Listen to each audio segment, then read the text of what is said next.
Hello students, welcome to Gupta classes. ये lecture आपका जो है मोमेंट ऑफ इनर्शिया का है। ठीक है, मोमेंट ऑफ इनर्शिया का लेक्चर है। इससे पहले जो मैंने लेक्चर जो है इंजीनियरिंग मैकेनिक्स में जो है आपको दिए हैं वो जो है सेंट्रॉयड तक का है। ठीक है, अब ये सेंट्रॉयड के बाद हम लोग जो है क्या सीखेंगे, मोमेंट ऑफ इनर्शिया के बारे में जो है देखेंगे क्या होता है और इसका यूज कहाँ होता है, कैसे जो है इसको हम डिफाइन कर सकते हैं। ठीक है, तो moment of inertia of area, यहाँ पे जो हम पढ़ेंगे moment of inertia of area पढ़ेंगे। एक होता है मास मूवमेंट ऑफ इनर्शिया, ठीक है, एक होता है movement of inertia of area. अगर एरिया के रेस्पेक्ट में बात करेंगे उसको भी कभी कभी मूवमेंट ऑफ इनर्शिया कह देते हैं, ठीक है, बट एरिया के रेस्पेक्ट में भी जो है इसका नाम क्या है, मूवमेंट ऑफ इनर्शिया। ठीक है, इसको एक और नाम देते हैं सेकेंड मूवमेंट ऑफ एरिया। क्या देते हैं? Second movement of area. इसको मैथमेटिकली कैसे लिखा जाता है, इसको हम मैथमेटिकली जो है इस तरीके से लिखते हैं आई, और ये किसी एक्सिस के अबाउट होता है, किसी एक्सिस के जो है रेस्पेक्ट में निकालते हैं। ठीक है, तो आई मान लो एक्स एक्सिस है तो इस तरीके से, और यहां पे क्या लिखते हैं, integration Y square D A. ये एक जनरल फार्मूला होता है, ठीक है, moment of inertia of area को कैलकुलेट करने का। ठीक है, ठीक है, ये क्या है, इंटीग्रेशन है जिसका मतलब होता है समेशन, जिसका मतलब क्या होता है, समेशन। ठीक है, यहाँ पे इसको सेकंड मूवमेंट ऑफ एरिया भी कहते हैं। आपको बहुत पहले मैंने मूवमेंट ऑफ फोर्स बताया था, वो क्या होता है, एफ डी एक्स। ये क्या था, मूवमेंट ऑफ फोर्स। मतलब जो है आप जो है फोर्स का मूवमेंट निकालना है तो आप डिस्टेंस से क्या करते हैं, मल्टीप्लाई करते हैं। डिस्टेंस से क्या करते हैं, मल्टीप्लाई करते हैं। या ऐसा लिख सकते हैं एफ इंटू वाई, मतलब डिस्टेंस से मल्टीप्लाई कर दे तो इसको हम क्या बोलेंगे, परपेंडिकुलर डिस्टेंस से मल्टीप्लाई कर देंगे तो किसको हम क्या कहेंगे, मूवमेंट ऑफ फोर्स। ऐसे ही एक होता है एरिया को अगर जो है हम एरिया को अगर जो है डिस्टेंस से मल्टीप्लाई करेंगे तो उसको हम कहते हैं मूवमेंट ऑफ एरिया। क्या कहते हैं, movement of area. Movement of area जो है हमने सेंट्रॉयड में पढ़ा है। मूवमेंट ऑफ एरिया निकालने के लिए हम इस तरीके से इसको इंटीग्रेट करते थे और फिर डीए करते थे, तो ये क्या था, सेंट्रॉयड। ये सेंट्रॉयड जो है, ये सेंट्रॉयड निकालने का फार्मूला होता था। तो सेंट्रॉयड निकालने के लिए, कैलकुलेट करने के लिए हम लोग क्या लिखते हैं, मूवमेंट ऑफ एरिया लिखते हैं। ठीक है, क्योंकि मूवमेंट ऑफ एरिया यहाँ पे लिखते हैं। ऐसे ही सेकंड मूवमेंट ऑफ एरिया जब करेंगे तो y को हम एक और y से मल्टीप्लाई करेंगे इससे, तो क्या होगा, वाई स्क्वायर डी। तो इसको हम क्या कहेंगे, second movement of area, second movement of area, second movement of area. ठीक है, ऐसे ही मूवमेंट ऑफ फोर्स हमने बताया, फोर्स को डिस्टेंस से मल्टीप्लाई करते थे। यहाँ पे एरिया को डिस्टेंस से मल्टीप्लाई करेंगे तो मूवमेंट ऑफ एरिया। एरिया को डिस्टेंस से डबल टाइम मल्टीप्लाई करेंगे, डबल टाइम मल्टीप्लाई कर रहे हैं, इसीलिए इसको हम क्या कहते हैं, सेकंड मूवमेंट ऑफ एरिया। क्या बोलेंगे, second movement of area.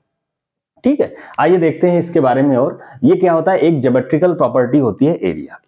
Area की क्या होती है, it is the geometrical property of area. ये एरिया की प्रॉपर्टी होती है, शेप की प्रॉपर्टी होती है, जो कि शेप पे डिपेंड करता है, जो किसी भी जो है ऑब्जेक्ट के शेप पे डिपेंड करता है। ठीक है, and it tells how all the points of area are distributed with respect to any axis.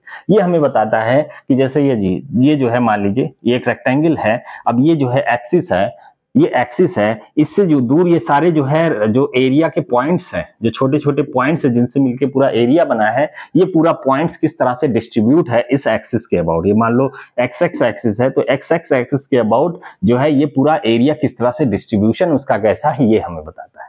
अब डिस्ट्रीब्यूशन इसमें क्या है, इसमें डिस्ट्रीब्यूशन सिंपल डिस्ट्रीब्यूशन है। ऐसे मान लिया जो है हमने ले लिया जो है इस टाइप से, ठीक है, इस टाइप से कोई जो है ले लिया, ठीक है, इस टाइप से हमने ले लिया कोई सेक्शन, इसका डिस्ट्रीब्यूशन कुछ और है, क्योंकि यहां से देखेंगे तो इसका एरिया यहाँ पे कुछ और है, यहाँ पे एरिया है ही नहीं, यहाँ पे एरिया है, राइट। तो डिस्ट्रीब्यूशन हमें बताता है कि किस तरह से एरिया जो है क्या है, डिस्ट्रीब्यूट है with respect to any axis. Next point लिखा है, it measures that how efficiently the cross sectional shape can resist bending caused by loading. इस चीज को आपको समझना है कि जो है जब किसी चीज पे, जैसे कोई बीम है, इस पे आप लोड लगा रहे हैं तो ये क्या होगा, बेंड होगा। ये क्या होगा, बेंड। मान लीजिए सेंटर पे लोड लग रहा है तो क्या होगा, बेंड होगा। तो बेंडिंग को रेजिस्ट करने के लिए हमें क्रॉस सेक्शन कैसा लेना है, हमें किस तरह से इसका क्रॉस सेक्शन का मतलब होता है, अगर हम इस सामने से देखें तो इस किस तरह से लेना है, सर्कुलर क्रॉस सेक्शन लेना है, रेक्टेंगुलर लेना है, या आई क्रॉस सेक्शन लेना है, या सी जो है चैनल सेक्शन लेना है। तो किस टाइप का क्रॉस सेक्शनल हम लेते हैं, और ये क्रॉस सेक्शन किस तरह से इफिशिएंटली जो है बेंडिंग को रेसिस्ट करता है। बेंडिंग को क्या करता है, रेसिस्ट। जैसे ये नॉर्मल हम रॉड ले ले सर्कुलर तो वो बेंड हो जाएगा, हम आई सेक्शन का कोई रॉड ले ले वो जल्दी बेंड नहीं होगा। इसका मतलब क्या होगा, अगर हम क्रॉस सेक्शन को केवल चेंज करते हैं, हम केवल क्रॉस सेक्शन को चेंज कर दें तो जो है बेंडिंग किस तरह से जो है रेसिस्ट हो रहा है उसको हम यहाँ पे देख सकते हैं।